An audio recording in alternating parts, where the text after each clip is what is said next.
Assalamualaikum warahmatullahi wabarakatuh. Kali ini kita akan membahas tentang besaran, satuan, dan pengukuran. Nanti kita akan membahas mengenai apa itu besaran, macam-macam besaran, konversi satuan, dan lain sebagainya.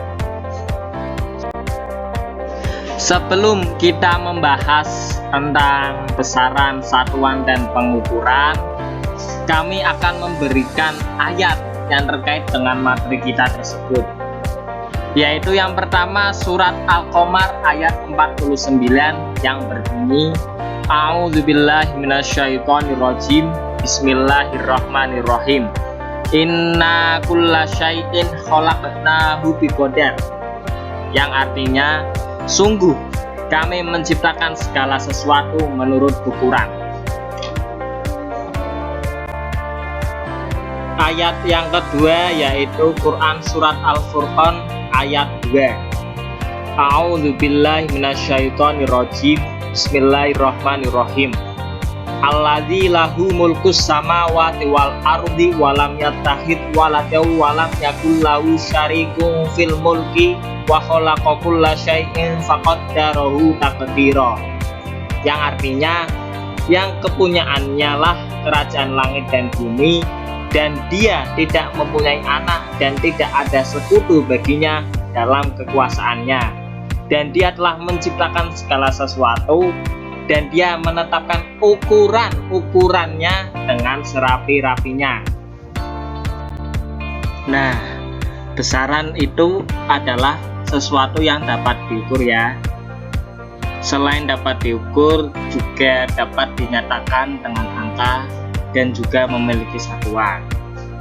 Misal contoh panjang kan dapat diukur, atau bisa juga waktu juga dapat diukur, dan masih banyak yang lainnya. Berdasarkan cara memperolehnya, besaran dikelompokkan menjadi dua macam, yaitu besaran fisika dan besaran non-fisika. Besaran fisika adalah besaran yang diperoleh dari pengukuran ya teman-teman. Karena diperoleh dari pengukuran, maka harus ada alat ukurnya. Sebagai contoh adalah massa.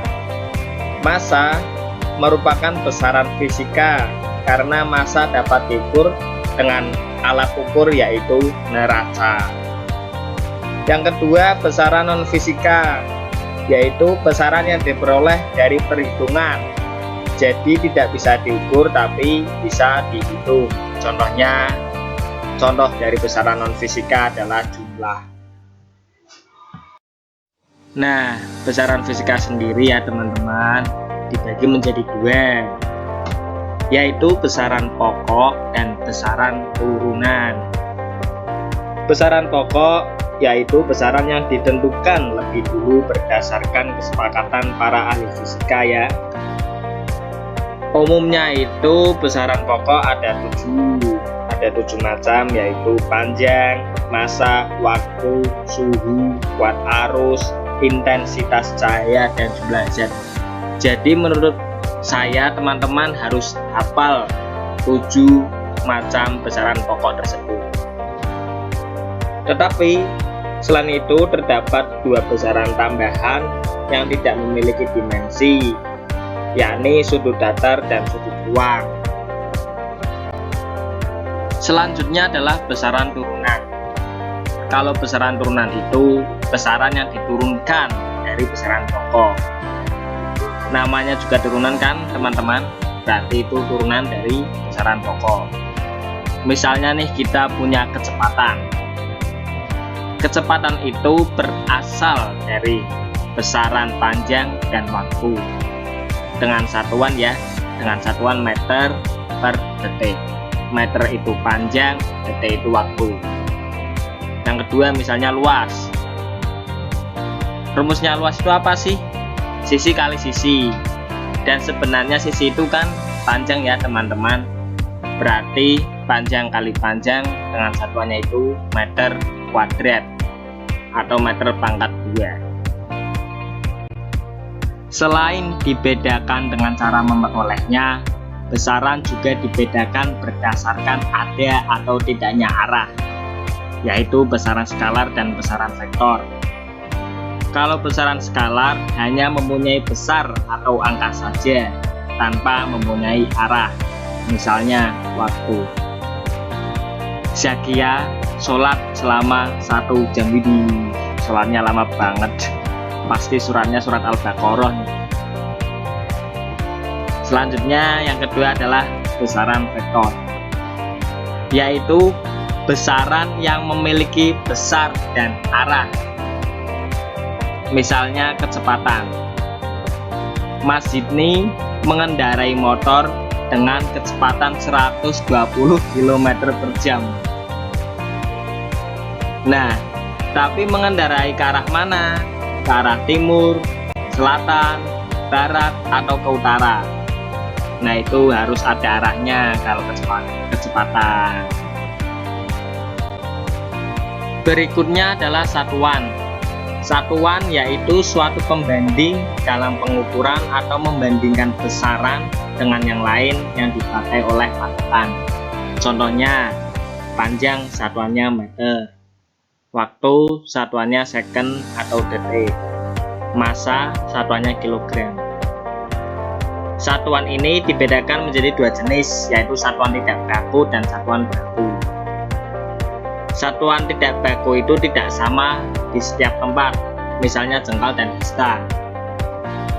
Jengkalnya punya Mbak Zakia tentu berbeda dengan jengkalnya punyanya Mas ini.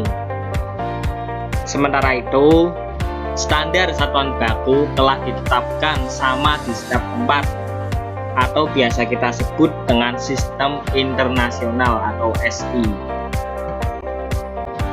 Standar satuan baku ya bisa kita amati secara bersama ya teman-temanku tersayang, yaitu ada besaran panjang dengan satuan meter, karena satuannya huruf M kecil. Ada waktu, satuannya detik atau second, lambang satuannya huruf S kecil. Ada suhu, satuannya Kelvin, lambang satuannya huruf K besar. Ya, silakan bisa dicatat. Selanjutnya konversi satuan. Yang pertama, konversi satuan panjang. Satuan panjang yang dipakai di seluruh dunia adalah meter. Jika kita menaikkan satuan meter ke satuan di atasnya, maka nilainya harus dibagi 10. Begitu juga sebaliknya, jika turun satuan meter ke satuan di bawahnya, maka nilainya harus dikalikan 10. Saya kira teman-teman semua waktu SD pernah mendapatkan materi tentang konversi satuan panjang. Yang kedua, konversi satuan berat. Ini sama saja dengan konversi satuan panjang tadi, hanya saja ini satuannya adalah gram. Sama sih sistemnya, kalau ke atas dibagi 10, kalau ke bawah dikalikan 10. Silakan bisa dicermati bersama ya teman-teman. Yang ketiga, konversi satuan waktu, yaitu 1 hari terdiri dari 24 jam, 1 jam terdiri dari 60 menit, 1 menit terdiri dari 60 detik, dan seterusnya. Silakan bisa dicatat dan dihafalkan ya teman-teman. Yang keempat adalah konversi satuan luas. Untuk satuan luas ini sebenarnya hampir sama dengan konversi satuan panjang. Hanya saja konversi ini dilakukan dengan cara mengkali 100 setiap turun satuan dan membagi 100 setiap naik satuan. Silakan bisa kita cermati bersama.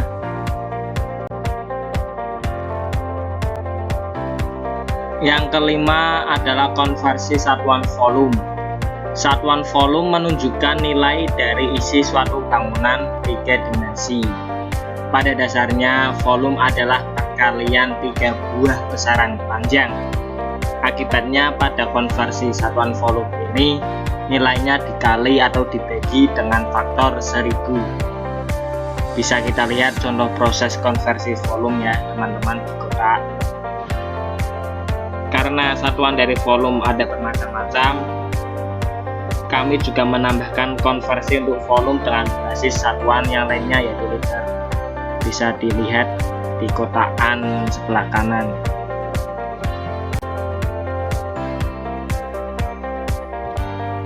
Selanjutnya kita membahas tentang pengukuran. Apa sih pengukuran itu teman-teman? Pengukuran merupakan kegiatan membandingkan suatu besaran yang diukur dengan alat ukur yang digunakan sebagai satuan. Misalnya satu mistar.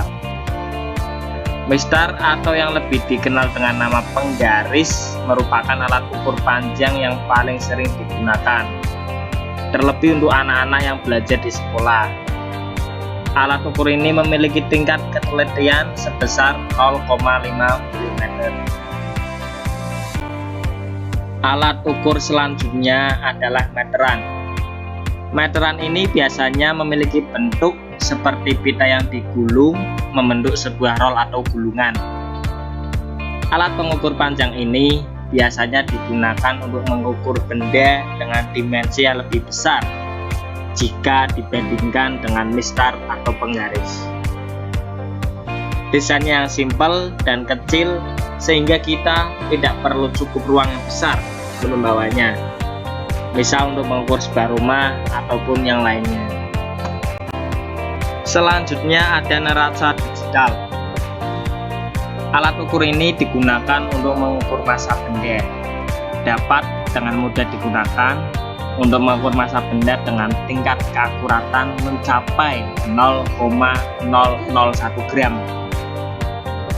Umumnya neraca ini digunakan di laboratorium untuk mengukur massa benda yang sangat halus atau sangat kecil. Yang keempat adalah termometer laboratorium. Jenis termometer ini menggunakan air raksa maupun alkohol sebagai petunjuk suhunya. Termometer ini digunakan untuk alat ukur suhu air, bisa air panas maupun air dingin. Agar termometer ini lebih peka dengan perubahan suhu, maka menggunakan pipa yang berukuran kecil dan biasanya dinding termometer akan dibuat menjadi setipis mungkin. Alat ukur yang kelima adalah jam. Alat ukur yang paling umum dan selalu kita gunakan setiap hari ini bisa berupa jam tangan atau arloji atau jam dinding. Prinsip pengukurannya sama, yaitu 1 jam setara dengan 60 menit, 1 menit setara dengan 60 detik. Dan nanti kawan-kawanku, teman-temanku silahkan bisa browsing alat-alat ukur apa saja yang dapat kita pelajari. Mungkin itu saja sedikit yang dapat kami sampaikan. Kurang lebihnya mohon maaf. Kalau kurang ya silahkan teman-teman bisa menambahi, dan juga apabila ada kesalahan yang mohon dimaklumi. Sekian dari kami, Pekalongan Kota Batik. Hidup tidak asik kalau tidak ada konflik. Wassalamualaikum warahmatullahi wabarakatuh.